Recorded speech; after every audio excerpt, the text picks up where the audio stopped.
তো এখন আদর্শিনী দেখছে মায়ের সাথে। এটা হচ্ছে আমাদের ছোট বৌদি।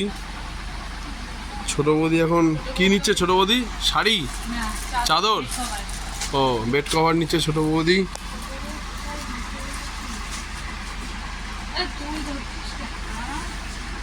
আমাদের দোকানে এরকম সব নাইটি পাওয়া যায়। দোকানটা ছোট কিন্তু জিনিস অনেক। নিজের দোকানের প্রমোশন যদি নিজে না করি তাহলে কে আর করবে? মায়ের কোলে বসে এতক্ষণ হিসাব দেখছিল। মাম মাম মাম মাম মাম মাম।